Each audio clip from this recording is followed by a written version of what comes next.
in my section. I'm working on a documentary about my subject, so I have two people recording my section. Also, content warning, I do mention suicide in my section, so. Hi, my name is Jadely Lynch Greenberg, and in January of 2016, I was running around on the weekends doing theater. I was teaching 4 classes. I was airbrushing gigantic projects that were the size of my entryway wall. And 2 months later, my life changed forever. I fell on a power strip in my house and ended up with nerve damage, and I have complex regional pain syndrome type 1.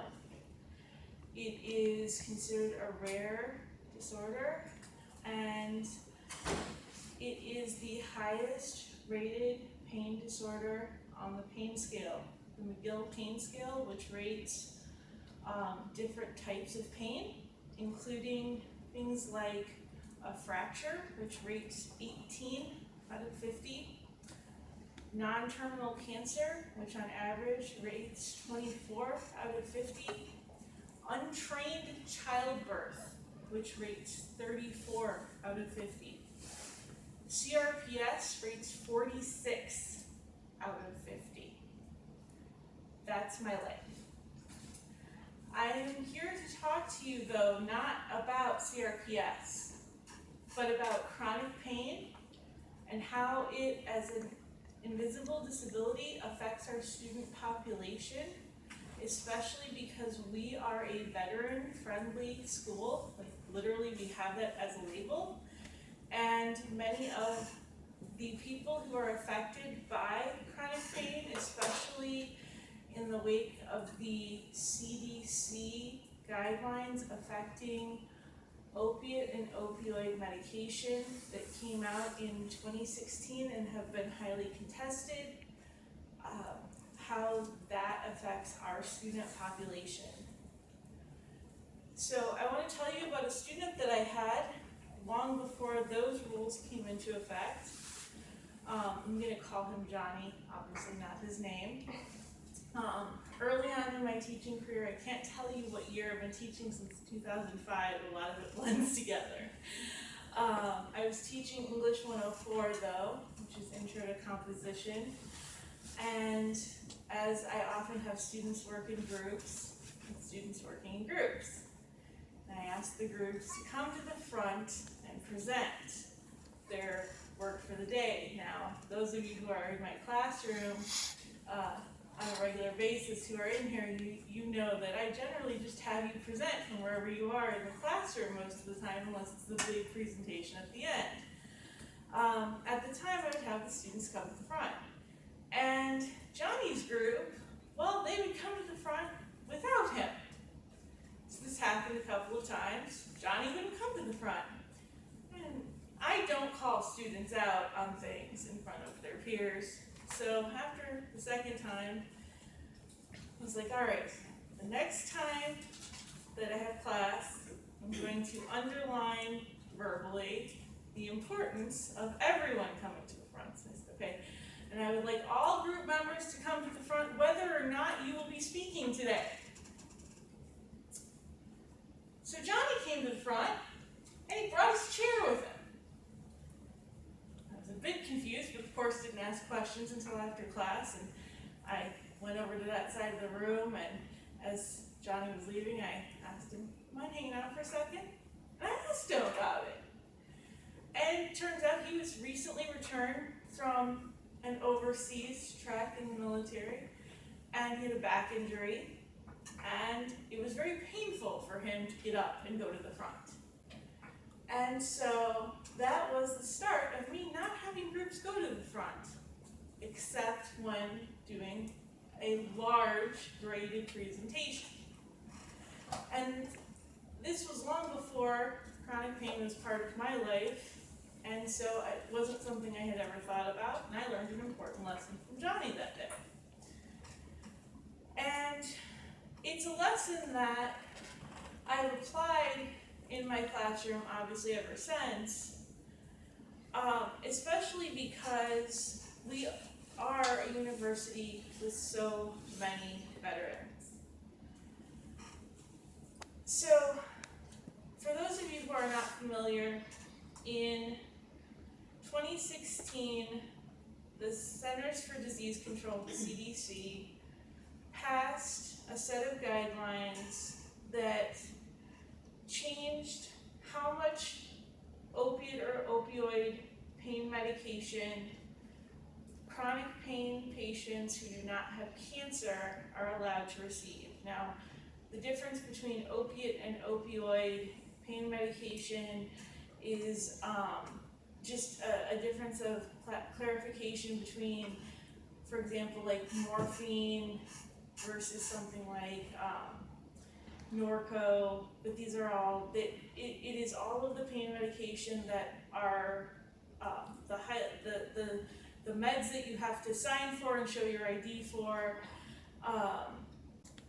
and the restrictions have been made more stringent by insurance and by pharmacies, especially pharmacies that are corporate run, like CVS specifically,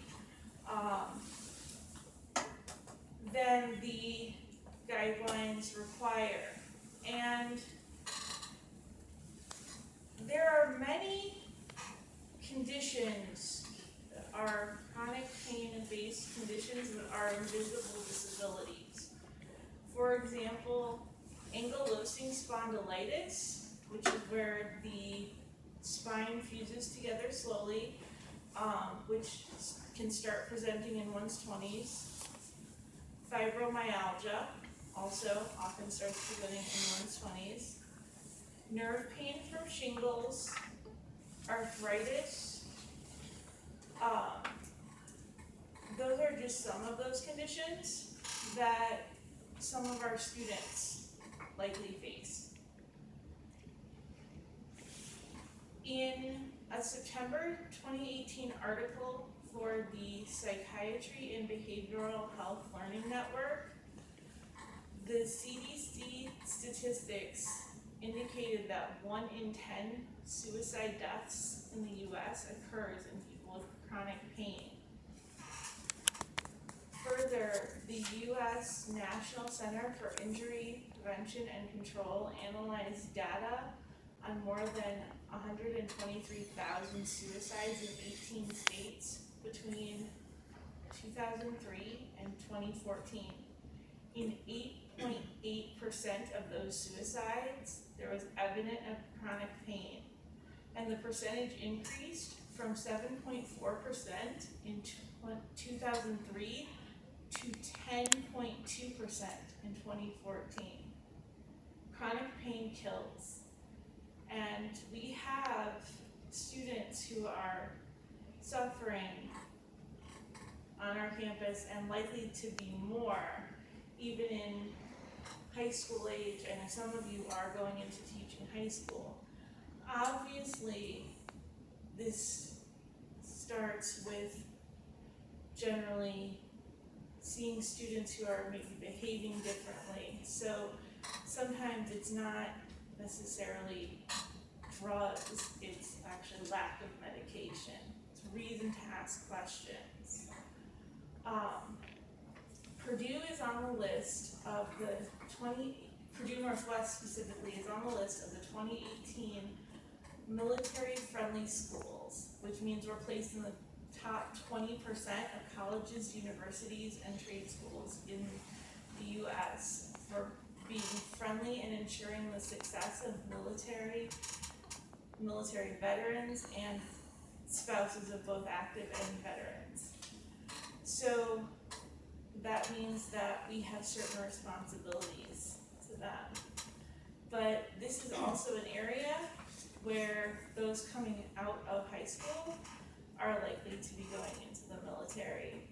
And so this is something that we should all be aware of, whether or going into teaching early on in college, later, or even teaching at the end of high school, because people can go through their basic training the summer before their last year of high school.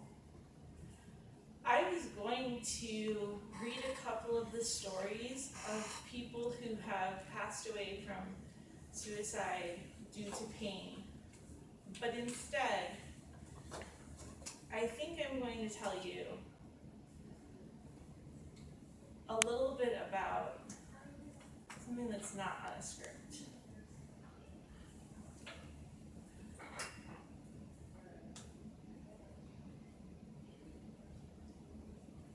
When you have chronic pain, it changes every single day of your life. I taught for, I think that would have been, I'm trying to figure out how many years it was, from 2005 to 2013. Before, not 2013, 2016. So that, like that right there, which was totally unintentional, is an example of what happens.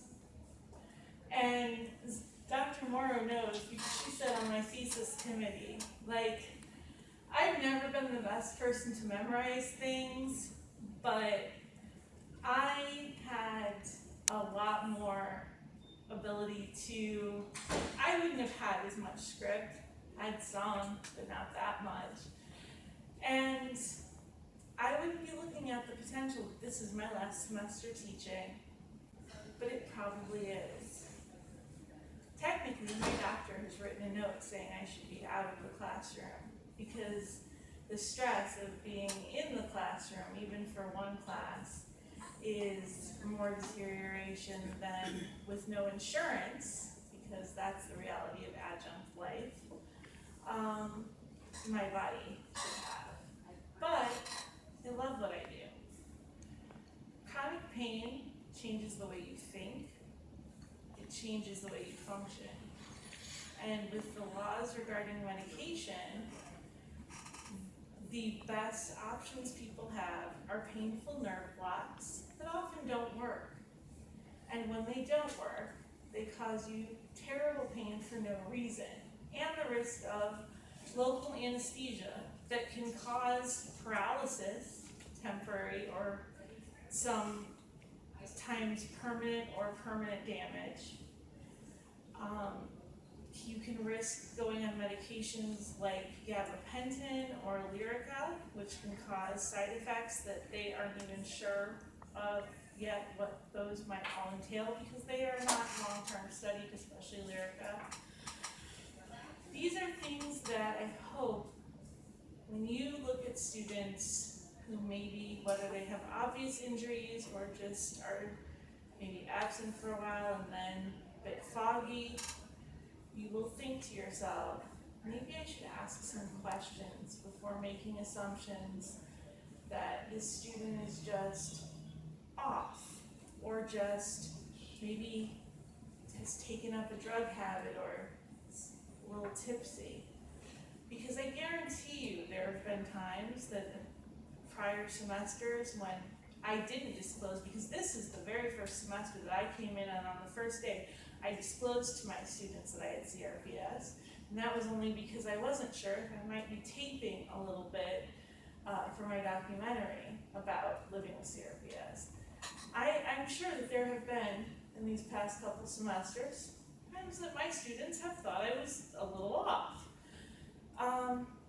So my message is, think about what's going on with your students. Ask questions, because while you can't ask what's wrong specifically, like you can't suggest what might be wrong, you can certainly ask, do you want to talk about what might be going on?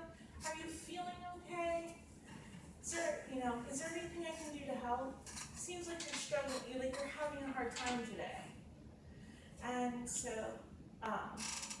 thank you for listening.